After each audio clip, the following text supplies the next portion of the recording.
everyone, and welcome to the first episode of Silverstreak Stories.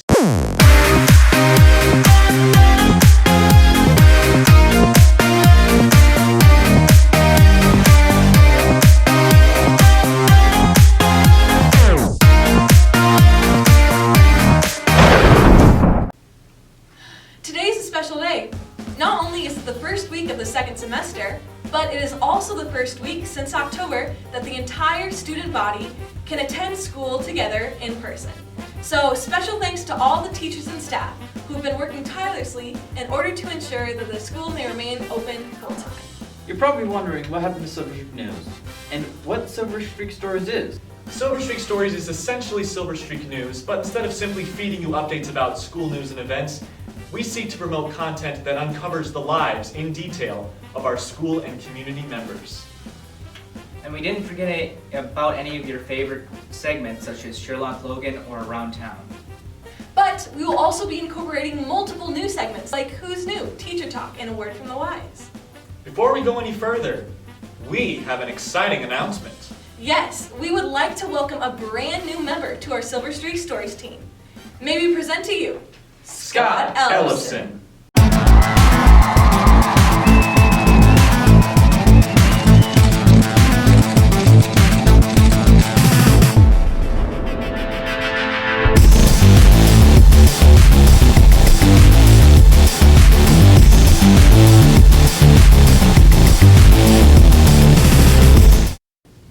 Thanks so much for joining us today, Scott. Well, yes, thank you for having me. I'm just super excited to join everyone here at Silverstreak Stories. So, Scotty, what do we have on the agenda for today? We have two segments to bring to you today, Sherlock Logan and Who's New. And with that, let's get started. Stories you've wanted deciphered.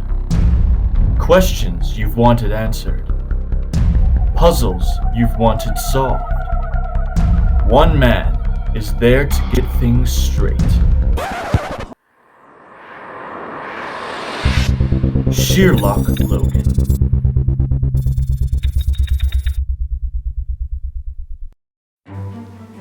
Welcome back, my dear Watsons, to another investigation into the mysterious mysteries of Osakis. I'm Sherlock Logan. Last segment, we uncovered the bizarre mascot of Osakis Public Schools, the Silverstreak. Today's enigma lies directly in the heart of downtown Osakis. Many of you likely know of and have seen large granite signs several locations along Main Street and Central Avenue at intersections. Relatively recent in production, they create a decorative and formal air of town pride. Not only do they provide directional value, but they stand as testaments to the rich wildlife diversity in the area. The signs feature engravings of, first, the walleye, a famous fish species throughout Minnesota, often sought after competitively. The second engraving, however, is a bit more unclear. A species of bird, yes, but what? A dilapidated pelican or goose? A cormorant? I have resided in this community for about 2.5 years, often striding past these signs and wondering to myself, what is the irregular and unusual creature depicted on this valuable town emblem? An extinct species? Or perhaps just a horrendous illustration? Maybe you are asking the same questions. Let's ask the community if they can identify this unknown animal. I would like for you to identify that bird. The bird? Looks like a mixture between like a duck. Looks like a duck to me. A weird duck. A goose? That is a fantastic guess. So I would like you, to the best of your ability, to identify this bird. I think it's a combination. Do you? I think it's a combination of a goose, a swan, and a swan. If you know what that species of bird is. Yep, it's a grebe. If you can identify that bird on that trail marker. That's a western grebe. I contacted the Osaka City Hall, and they confirmed that the bird portrayed on this sign is a western grebe. So, why such a contorted representation? And what is so significant about the western grebe that it deserves as much admiration as the walleye? Before I dug into these questions, I first desired to uncover the origin of the signs. I spoke with City Clerk Angela Jacobson and former Mayor of Osaka's Kip Emerson about this issue. According to Jacobson, the signs were instated in 2016 as part of a program to fundamentally renovate downtown Osakis. It's a county road. Our downtown's owned by the county, so they were gonna come and mill and overlay the roads. Well, part of our process in the city is, if they're gonna come do that, we wanna make sure that our infrastructure underneath is all up to date. So we took the time to say, let's redo our downtown and design it a little bit fancier. Jacobson added that the town received a grant for a design team to interview the public and draft their ideas for what was to be incorporated into the signs. A substantial number of people nominated the walleye, for evident reasons, as Osakis is known statewide as a honey hole for these trophy-worthy creatures. One of the biggest advocates for the western grebe was City Council member Jim Snyder, who has fervently followed the bird species since coming to Osakis in 2003. After continuous disagreement and irresolution over the grebe and the walleye, the council decided to integrate both into the final design. But why the western grebe? What would passionately prompt Jim Snyder to publicly recognize this bird as of equal importance as the walleye? Why should such a bird belong on a means of town promotion, when even Jacobson admits that almost no one in the community knows about it? Jim Snyder has been an avid bird admirer from a young age. Even as a teenager and young adult in the metropolitan Twin Cities, Snyder took every opportunity he could to study birds, ducks and waterfowl specifically. Coming to Osakis, however, Snyder experienced a fascination with the western grebe, unlike any other bird species he had encountered. The western grebe, as its name implies, is often found in the western portion of North America. Yet Minnesota and Lake Osakis in particular is known as a primary mating colony nationwide. According to an Audubon Important Bird Areas review, Lake Osakis has been designated as the largest breeding lake of only 29 in Minnesota for western grebes. A whopping 550 pairs of birds were recorded on the lake in 2006. Osakis is also hailed as the easternmost nesting location of the western grebe known to date in the entire United States. Such distinction compelled a Minnesota DNR supervisor to deem Osakis as the best area in the state for birdwatching in a 2011 edition of the Birdwatching magazine. Jim Snyder even convinced former Mayor Emerson to proclaim Osakis the official Minnesota home of the western grebe for its extreme relevance to the area. What makes Lake Osakis so ideal for the grebe among all of Minnesota's 10,000 lakes? No one really knows why. Snyder believes that several environmental factors have formed a Garden of Eden for the species in the local region. The best I can figure is that the way the lake is comprised with different shallow bars and weeds and things like that, which hold small fish, they are a fish-eating bird. So they have food and nesting, and it's on the western side of the state, and they don't have to go too far into the state. So the conditions are right for this bird to be here. What makes the western grebe so special and unique, notable enough to receive statewide and national attention? Arguably the most iconic and attractive social feature of the western grebe is their unmistakable courtship dance. But in courtship, the western grebes perform a different kind of dance. It starts with lots of bobbing heads and busy necks. As the grebe symphony plays, the dance soon begins. First one dance, and then another. Some say they look like outboard chickens. Look familiar? It turns out this depiction is not faulty or misleading, but absolutely brilliant. Tourists and professional photographers from all over the Midwest come to Osakis to witness this gratifying display. Jim Snyder is honored to be transportation for such bird watchers, who are utterly astounded at this marvel of nature. Both City Clerk Jacobson and Snyder admit that the grebe's astounding environmental pertinence to Osakis is not well known, at least to the extent it deserves. Because of this, there is to this day controversy about promoting the grebe on the signs in town. Many fishermen believe that it is only an enemy and predator of the walleye. However, Snyder and other ornithology sources concur that the grebe is of as much importance to Osakis' statewide presence in wildlife diversity as the walleye, if not more. So what do we do with the western grebe? Now that we've acknowledged its great significance to our community, let us relish in it. As soon as the ice on Lake Osakis goes out this March or April, watch for this incredible species. Snyder highly recommends the grebe observation deck in Park Osage on the southeast side of the lake.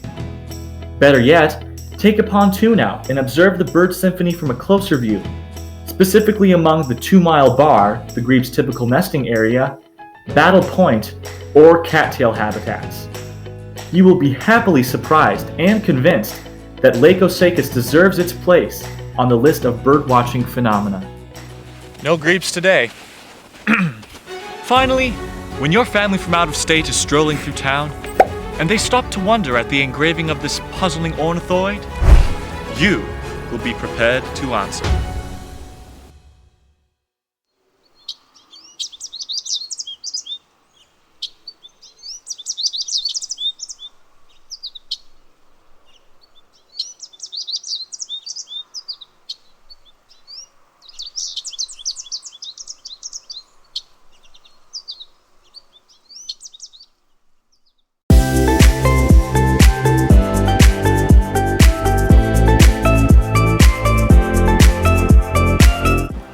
Welcome to Who's New, where we get to know the latest members of our town, community, and school.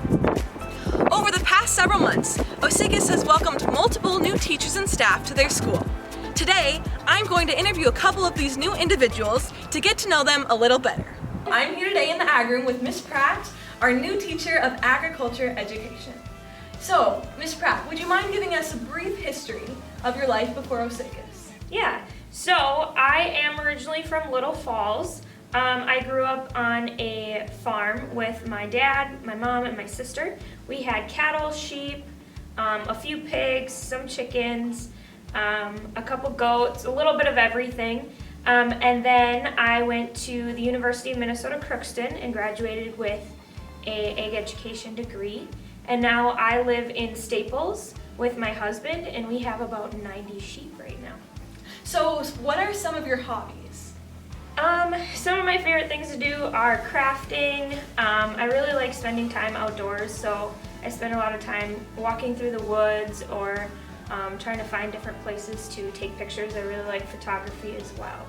So, what is your favorite thing about Osakis?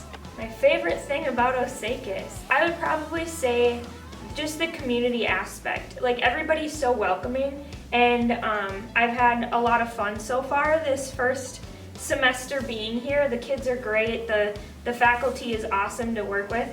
It's a super welcoming community, and I'm excited to see more people and learn more things. Well, I have one more question for you. Okay. If you could tell one thing to the Osakis community in school, what would it be? I would probably say, we'll figure it out. If you're worried about whatever it is, we'll still figure it out. We'll get there. Life happens, but as long as we all stick together and kind of find a friend, we'll figure something out. I'm here today in the choir room with Mrs. Grundeman, our new choir teacher. So, Mrs. Grundeman, will you give us a little history of your life before you came to Osakis? Sure. So I taught junior high choir and in the cities, in Anoka actually, and then I moved to Forest Lake for a year and taught a little bit of elementary music, and then I've been in Royalton for the past 3 years teaching elementary music as well. So this is my first high school job, and I'm really excited to be here. It's been a dream of mine to teach high school choir. So, well, that's wonderful. We're so excited to have you at our school. So, what are some of your hobbies? I would say, as far as sports go, volleyball is my favorite. I used to play volleyball in high school. Since I'm the choir teacher, I do love to sing and I play the piano.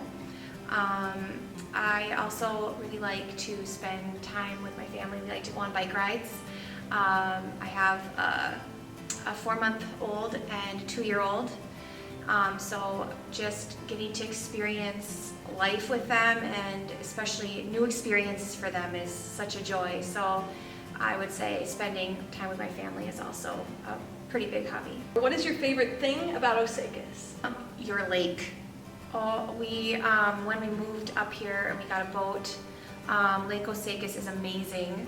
And I also like Tip Top Dairy Bar. We would park our boat and I'd walk up and get us some food and then we'd eat on the boat. So even before coming to Osakis, like working here, I just really enjoyed kind of the atmosphere of downtown, and like I said, your lake is pretty awesome. If you could tell the Osakis school and community one thing, what would it be? Don't take life for granted. Enjoy it and spend as much time as you can with your family, because you just don't know what to expect, what's to come next. So that's what I would say. I'm here in the social studies room with Mrs. Norman, our new history teacher. So, Mrs. Norman, would you mind giving us a brief rundown of your life before you came to Osakis? Sure.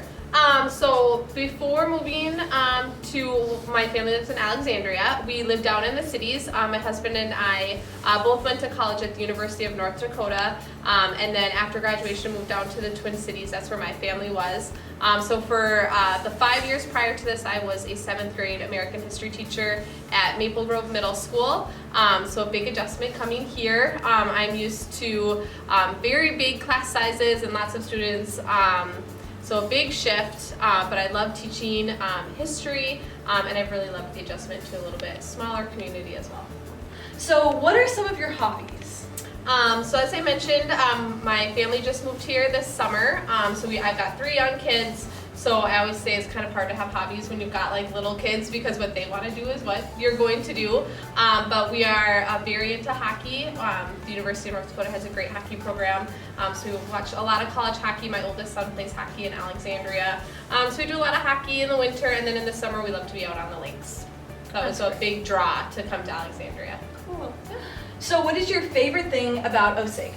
I love the small community feel. We really wanted to get out of the cities. We wanted our kids to grow up in a smaller community, and it just feels like so much tighter knit. Everyone just seems really happy with each other, and it's a lot easier to get to know people and to feel comfortable, and so we've just been loving that.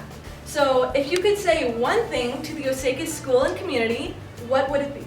I would say let's support one another, let's unite together. I know in this time, I know we're all going to look back, and as a history teacher it sounds cheesy kind of to say, but today's news is tomorrow's history, and we see so much going on in the world and in our community, and I think the best thing we can do is rise each other up instead of bringing each other down, unite, come together, and we'll get through all of this.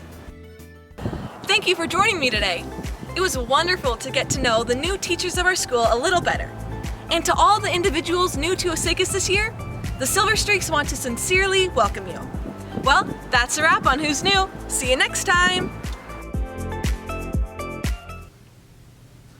Who would have thought that's great? Well, thank you everyone for these amazing segments.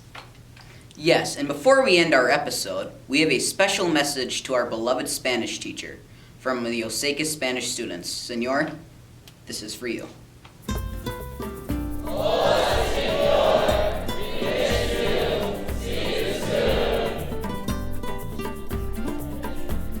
Well, they said it all. Senor, know that you are in the thoughts and prayers of the Spanish students. Thank you so much for joining us today. Until next time, I'm Logan. I'm Xander. I'm Maddie. I'm Thomas. And I'm Scotty. And we'll see you next time on Silverstreak News. Silverstreak Stories. Bye. Bye.